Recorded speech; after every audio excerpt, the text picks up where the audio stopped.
কালকে ওই দুপুরবেলা রান্না টান্না সব কমপ্লিট করে, সকালবেলাতে সব রান্না হয়ে যায়, সব কমপ্লিট করে ভাবলাম একটা কেক বানাবো। কারণ মেয়েটা তো বাড়িতেই থাকে, এখন এক্সাম হয়ে গেছে, রেজাল্ট হয়ে গেছে, এখনও স্কুলে বই টই সব কিছু দেয়নি। তাই সারাদিন বাড়িতে থাকলে বাচ্চা যা অবস্থা হয়, কী খাবো কী খাবো, তাই ভাবলাম একটু কেক করে রাখি, যখন তখন একটু ছোটোখাটো যে খিদেগুলো থাকে তখন একটু একটু করে ওরা খেতে পারবে।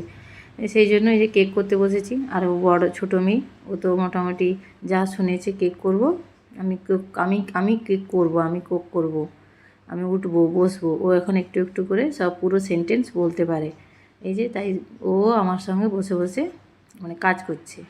ও এই এই যে কিছুই না, আজকে আমি ডিম দিয়ে কেক বানাবো, সেই জন্য ওখানে আমি যে যে কাপটা নিয়েছি ওই কাপের মাপেই আমি সব কিছু নিয়েছি। ওখানে আমি 1.5 কাপ চিনি নিয়েছি, তারপরে 2টো ডিম নিয়েছি, আর এখানে প্রায় 1/2 কাপের মতো বাটার নিয়েছি। নিয়ে ওটা আমি মিক্সিতে ভালো করে ব্লেন্ড করে নিয়েছি।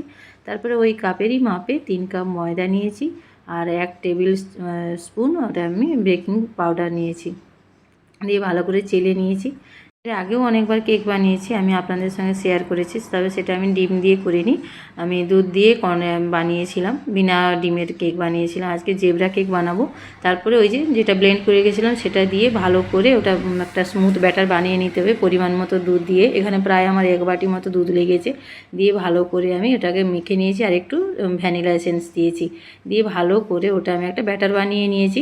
দেখতেই পাচ্ছ কেমন হয়েছে ব্যাটারটা, বেশ ওরকমই। তারপরে ওটা হাফ হাফ করে ডিভাইড করে নিয়েছি, দিয়ে আমি ওতে প্রায় বড় চামচের 2 চামচ আমি কোকো পাউডার দিয়েছি, দিয়ে সামান্য দুধ দিয়ে ওটাকেও ভালো করে একটা স্মুথ ব্যাটার বানিয়ে নিয়েছি। ব্যাস এই যে হয়ে গেছে। তারপরে এইরকমভাবে দিয়ে ওটা আমি জেবরা কেকের যেরকম হয় সেরকম করে বানিয়ে নিয়েছি, দিয়ে একটা টুথপিক দিয়ে ওটা এদিক ওদিক করে জেবরা কেকের যে ডিজাইন ওটা দিয়ে দিয়েছি। দিয়ে এবারে কিছুই নয়, এবারে আমি ওটা এয়ার ফ্রায়ারে দিয়ে দিয়েছি। এয়ার ফ্রায়ারে তো টেম্পারেচার যে থাকে কেক বানানোর টেম্পারেচার সাথেই দিয়েছে, 30 মিনিট দেওয়া আছে, কিন্তু আমার 30 মিনিটে হয়নি। তারপরে আরও আমি 10 মিনিট দিয়েছিলাম, কারণ 30 মিনিট পরে দেখলাম দেখুন ভেতরে কাঠিটা দিতে একটু ভেতরটা এখনও কাঁচা আছে।